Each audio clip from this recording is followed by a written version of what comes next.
Hi students, good morning everybody. Today our topic is about bryophytes and pteridophytes. Coming to bryophytes, bryophytes are the first land plants. Bryophytes are the first land plants, but these are not the successful land plants.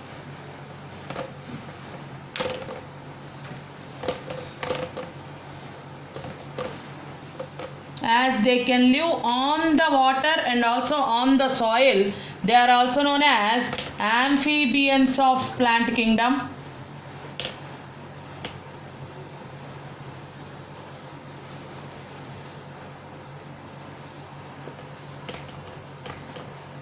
These are the first embryophytes. That is, embryo is formed for the first time in bryophytes. That's why they are also known as primitive embryophytes or first embryophytes. Embryo is formed for the first time in bryophytes only. These are the first land plants, but these are not the successful land plants. They require water for their fertilization. That's why they are considered as not successful land plants. And as they can live in the water and also on the surface of soil, they are also known as amphibians of plant kingdom. As the embryo is formed for the first time, these are also known as first embryophytes or primitive embryophytes. And archegonia is also formed for the first time. So they are also known as archegoniates. Embryophytes, archegoniates. Means archegonia are the female sex organs. Female sex organs are called archegonia. And archegonia are also formed for the first time in bryophytes. In bryophytes, vascular tissues are absent. As vascular tissues are absent, they are also known as atracheophytes. As vascular tissues are absent, they are also known as atracheophytes. So these are atracheophytes, embryophytes, archegoniates. Bryophytes are atracheophytes, embryophytes, archegoniates, and bryophytes are also known as amphibians of plant kingdom. Term bryophyta was coined by Braun. Term bryophyta was coined by Braun, and bryophytes are the amphibians of plant kingdom. And these are the most primitive first embryophytes. These are the most primitive first embryophytes. And these bryophytes are commonly known as mosses. Bryophytes are commonly known as mosses. And bryophytes will be coming under non-flowering plants. Non-flowering plants, that means cryptogame. Non-flowering plants are known as cryptogame. So these are non-vascular cryptogams. Atracheophytes, atracheophytic cryptogams. These are archegoniates. These are the first embryophytes. For the first time, embryo formation occurred in bryophytes. And these are the first land plants. They are also known as amphibians of plant kingdom. So in bryophytes, both means here in any life cycle, haploid gametophyte and diploid sporophyte will be alternating with each other. That is also known as alternation of generations. And alternation of generations is also very clearly seen in bryophytes. Here in bryophytes, haploid gametophyte is dominant. Haploid gametophyte is dominant. And this haploid gametophyte, it is dominant, and diploid sporophyte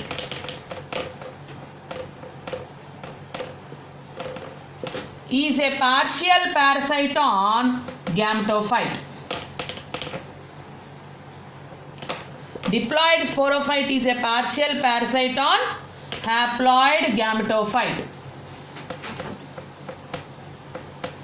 Remember, in any life cycle, haploid gametophyte and diploid sporophyte both will be present. That's why that is known as alternation of generations. In bryophytes, haploid gametophyte is dominant over diploid sporophyte, and diploid sporophyte is a partial parasite on haploid gametophyte. First we will see about haploid gametophyte. So the plant body of moss is haploid gametophyte. So the plant body of moss is haploid gametophyte. Here the plant body is, it will be showing a thallus-like organization only. There is no clear-cut root system and shoot system here. But root-like structures will be present, shoot-like structures will be present like this. See, in bryophytes, root-like structures, rhizoids, stem-like structures, colloids, leaf-like structures, phylloids are present. So, root-like structures, rhizoids, stem-like structures, colloids, leaf-like structures, phylloids will be present. Remember, in bryophytes, vascular tissues are also absent. That's why they are also known as atracheophytes. Though vascular tissues are absent, xylem-like structure and phloem-like structures will be present. Xylem-like structure hydroid and phloem-like structure leptoids will be present, which will be helping in conduction of water and minerals and also food materials. So like this true root system and shoot system are absent in bryophytes. Instead of true root-like structures are present, rhizoids, stem-like structures are present, colloids, leaf-like structures are present, phylloids. Remember, true root, stem and leaf are absent in bryophytes. So in bryophyte, we will be seeing plant body that is gametophyte. That gametophyte will be having root-like rhizoids, stem-like colloid and leaf-like phylloid. And on this gametophyte only, we will be having sex organs, male sex organ and female sex organ. So listen, on gametophyte, sex organs are produced. Sex organs are formed in groups. Sex organs are formed in groups, and the sex organs are having jacket. That's why they are known as jacketed, and they are multicellular. So they are made up of more than one cell. So sex organs are multicellular, jacketed, and also stalked. Means sex organs are having stalk, jacket, and also they are made up of more than one cell. That's why they are called multicellular, jacketed and stalked sex organs.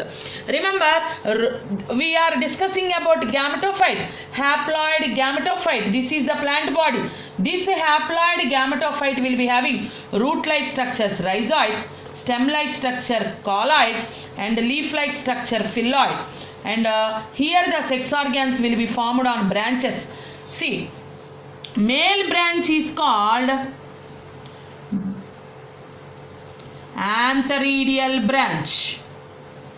Antheridial branch. Female branch is called archegonial branch. Remember, sex organs are formed on the gametophyte. On the gametophyte, male sex organs are formed on male branch, antheridial branch. Female sex organs are formed on female branch, archegonial branch. Antheridia. Antheridia will be present like this. See, like this. Here the stalk will be present for sex organs, and the jacket is also present like this. Like this jacket.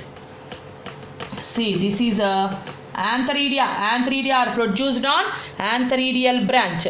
So here inside the antheridia All this is haploid tissue only. Inside the antheridia, haploid male gametes are formed. They are known as antherozoids. They are known as antherozoids. So antherozoids are male gametes. These male gametes, antherozoids, are biflagellated. So biflagellated male gametes, antherozoids, are formed inside the antheridia. So like this, male gametes, antherozoids, biflagellated antherozoids or spermatozoids are formed inside the antheridia. Like this, the development of male gametes will be occurring inside the antheridia. And listen, female sex organs are called archegonia. Archegonia are developed on archegonial branch. If you take one archegonia, each archegonia will be flask shaped. So flask shaped female sex organs, archegonia, will be present like this. See, like this, flask shaped with stalk, long neck, and here cover cells. See, like this, stalk will be present, and this is called venter.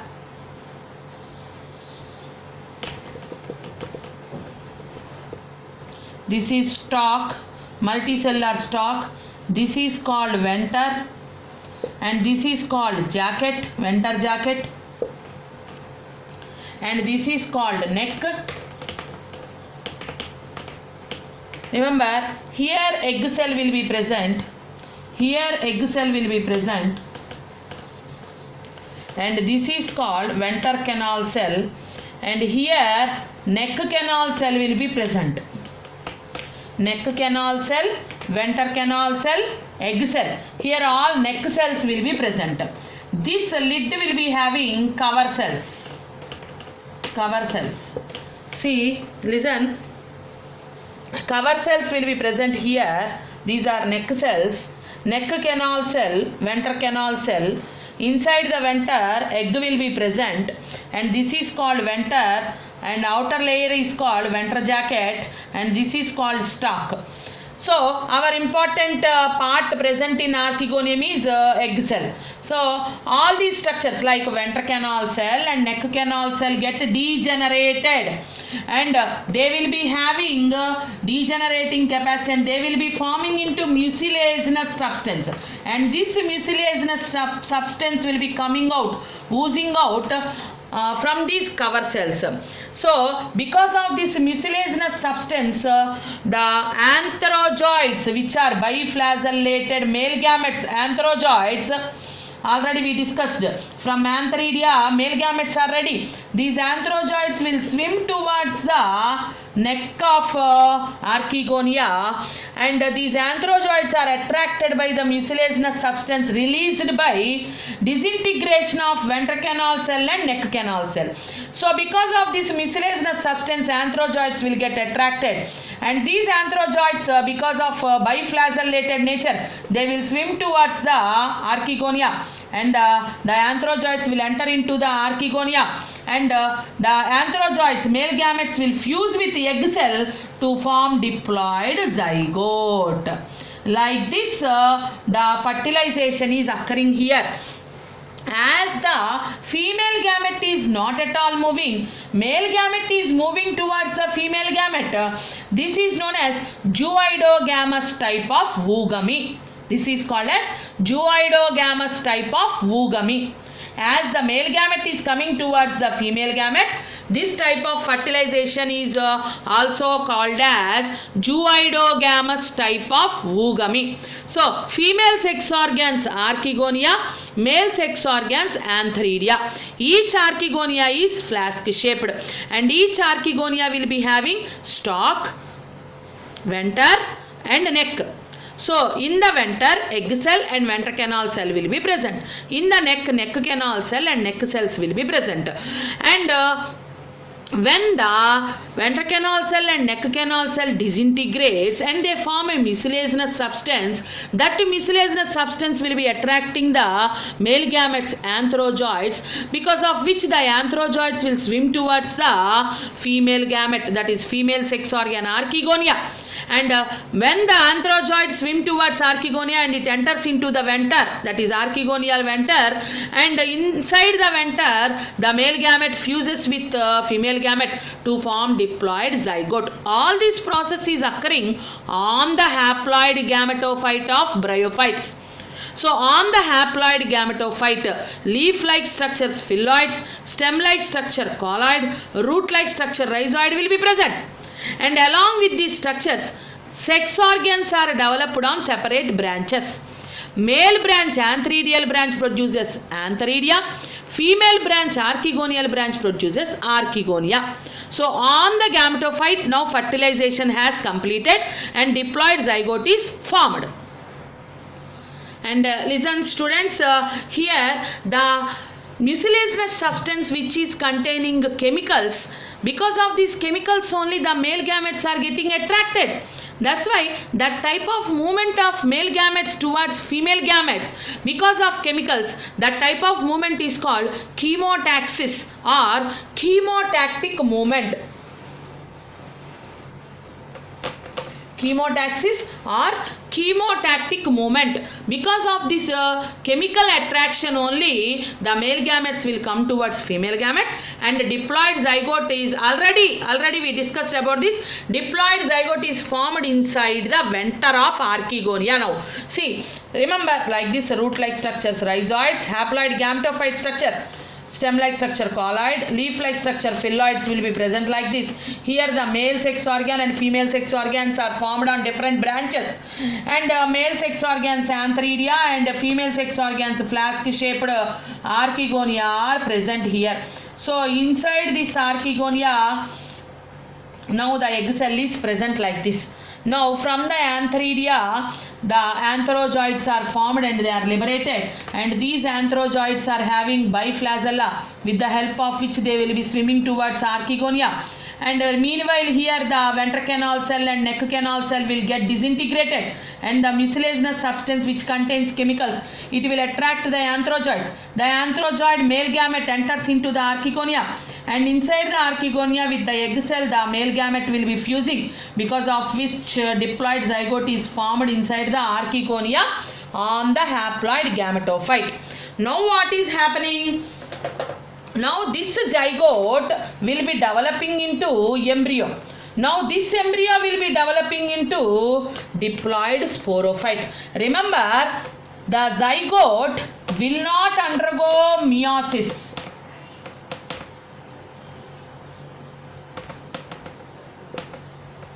So before bryophytes, thallophyta, algae and fungi. In thallophytes, zygote will be undergoing meiosis. That is a characteristic feature. That's why their haplontic life cycle will be seen. No diploid stage is observed in their life cycles. But for the first time in bryophytes, zygote will not undergo meiosis. The zygote will develop into embryo. That's why they are called primitive or first embryophytes. Bryophytes are called first embryophytes. Now here what is happening? Embryo is developing. Now this embryo will be developing into diploid sporophyte, which will have three parts. This embryo develops into diploid sporophyte, and this diploid sporophyte will be having three parts. What are those three parts? Foot, seta and capsule. Foot, seta and capsule. So the diploid sporophyte will be having foot, which is embedded inside the gametophyte. Seta will be elaborated long stalk-like structure present like this. This is called seta. Foot, seta and capsule. Capsule will be like this. So these are the three parts present here. See, this is capsule. So what are the three parts of diploid sporophyte? Foot, seta and capsule. So foot will be embedded into the gametophyte, and from the gametophyte the food, water and minerals will be taken initially. See, remember here, slowly after the development of capsule, inside the capsule chlorophyllous tissue will be present, that will be synthesizing food material. So only water and minerals are taken from the gametophyte. That's why the diploid sporophyte is said to be a partial parasite on gametophyte. So why it is called partial parasite? It is taking only water and minerals from the gametophyte. It is preparing its own food material. That's why diploid sporophyte is called partial parasite on gametophyte. Remember, this diploid sporophyte is having foot. This foot is embedded into the gametophyte, which will be helping in absorption of water and minerals. Seta will be conducting that water and minerals into the capsule. If you go for capsule, for this capsule, above the capsule, one part will be present, that is called calyptra. This calyptra is formed from venter jacket. So inside the venter only this all embryo development occurred. So the venter jacket has converted into calyptra. Remember, from where calyptra will be developed? Calyptra is nothing but venter jacket. So venter jacket later converts into calyptra. Now we have to discuss the diploid sporophyte, three parts: foot, seta, capsule. Foot over, seta over. How the capsule will be working? Inside the capsule, what are the structures present? That we are going to discuss now. See children, now we are going to discuss the structure of capsule. How the capsule will be present. See, all bryophytes may not show the same type of structures, but most of the bryophytes are called mosses. In the mosses, like these structures are observed. So overall general characters we are discussing. See, the capsule will be having three parts like this. Each capsule will be having three parts like this. See, this is called apophysis or stalk. This is called theca. This is called operculum or lid. Operculum or lid. These are the three parts of capsule. So capsule of mosses, especially we are seeing the structure of capsule of Funaria. Example, see, the stalk is called apophysis. Here, the stalk is called apophysis. In this theca, centrally located a sac-like structure is present. This is called spore sac. This is called spore sac. Remember, here peripherally chlorophyllous tissue will be present. This is chlorophyllous tissue. And because of presence of this chlorophyllous tissue only, photosynthesis occurs here. So this is photosynthetic chlorophyllous tissue. Means the parenchyma with chlorophyll, means chlorenchyma. We can call it as chlorenchyma. So the chlorenchyma is present like this peripherally, because of which the sporophyte is not at all depending on gametophyte. It is preparing its own food material. So the centrally located spore sac here. The centrally located spore sac will be having diploid sporogenous tissue. Diploid sporogenous tissue. All these structures are diploid only because this is a part of diploid sporophyte. Capsule, it is a part of diploid sporophyte. Foot, seta and capsule. These are the three parts of sporophyte, which is a diploid structure. So this capsule is also diploid. Spore sac is also diploid. Sporogenous tissue is also diploid. And this diploid sporogenous tissue will undergo metamorphosis to form spore mother cells. They will undergo meiosis to form haploid spores. Haploid spores are formed inside this spore sac like this. Centrally located sterile tissue will be present. This is called columella. All this is called columella. See, remember, this is operculum or lid. In between operculum or lid and theca, in two ring-like structures, teeth-like structures are called peristomial teeth are present. So peristomial teeth are present in between theca and operculum or lid. And these peristomial teeth 32 will be present, 16 in each wall. Outer wall 16 and inner wall 16. Outer wall teeth are called exostome, inner wall teeth are called endostome. Remember, outer wall teeth is called exostome and inner wall teeth is called endostome. So peristomial teeth, how many are there? 32 peristomial teeth, 16 arranged in each wall. Outer wall is called exostome and inner wall is called endostome. And this exostome is somewhat hygroscopic in nature, which will absorb the atmospheric moisture, because of which a pressure is created here, and because of that pressure only the lid will be opening, and inside the theca, whatever spores are formed, that spores will be liberated outside. So now haploid spores are liberated outside with a force, and these spores will be forming on the surface of soil. When the haploid spore forms on the surface of soil, this spore germinates to form haploid gametophyte. Haploid gametophyte. So haploid gametophytic generation is dominating over diploid sporophyte. That's why the life cycle of bryophytes is called haplodiplontic life cycle. So listen ma. When the haploid spore germinates to form a protonema like structure, primary protonema, and on the primary protonema bud like structures will be coming, which will be germinating to form haploid gametophytic structures. So again the life cycle begins from haploid gametophyte. As the haploid gametophyte is dominating over diploid sporophyte, the life cycle of bryophytes is called haplodiplontic life cycle.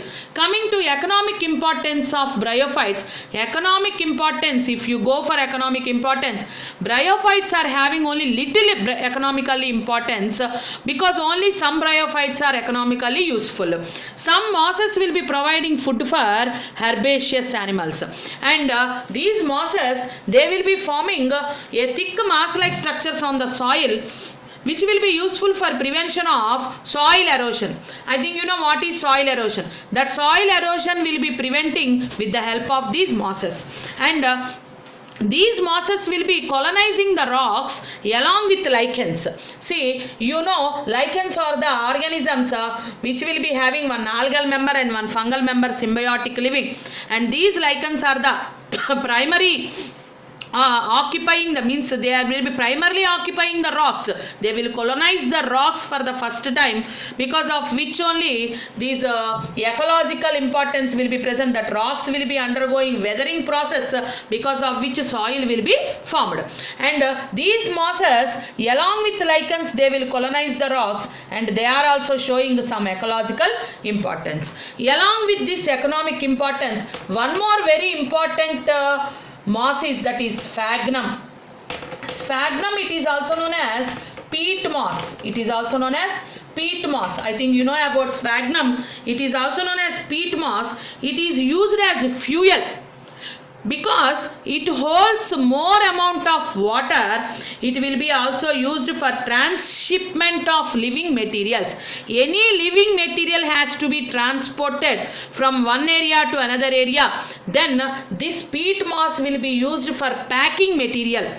So this peat moss will be used as packing material. So it will be helpful for transshipment of living materials. And this is about the economic importance of mosses. And coming to the different classes coming under bryophytes. The bryophyta includes three different classes. like Hepaticopsida includes liverworts. Hepaticopsida includes liverworts. Why they are called as liverworts is their plant body will be, that is the thallus will be looking like a lobes of a liver. As the plant body looks like a lobes of a liver, the Hepaticopsida are commonly known as liverworts. Example, Rixia marcantia. Marcantia is a best example for dioecious bryophytes. So dioecious means I think you know the male and female sex organs are produced on different plant bodies. Then that is known as dioecious nature. So Hepaticopsida liverworts.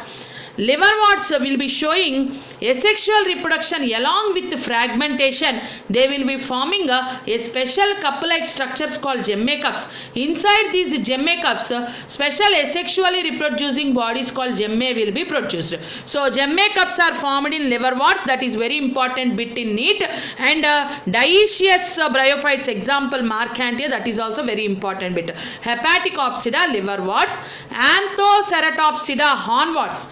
Because their plant body will be growing indefinitely like a horns. That's why Anthoceratopsida will be called as hornworts. Example, Anthoceros. Coming to the third class, Bryopsida. It includes mosses. So, Bryopsida mosses, best examples are Funaria, Polytrichum, Sphagnum. Already we discussed about Sphagnum. Sphagnum is also known as peat moss. That also comes under Bryopsida. So, Bryopsida, commonly known as mosses, Funaria, Polytrichum, Sphagnum are examples. And the mosses, Bryopsida will be showing elaborate process of spore dispersal than remaining bryophytes. This is very important point to be noted. Mosses will be showing elaborate spore dispersal process than other bryophytes. Gemmae-cups will be formed in liverworts. That is also very important point. And Anthoceratopsida, best example is Anthoceros. And one more point to be noted is the tea prepared from Polytrichum. So Polytrichum, that is coming under mosses. Tea prepared from Polytrichum, it is useful for dissolving stones in the kidneys. Stones in the kidneys.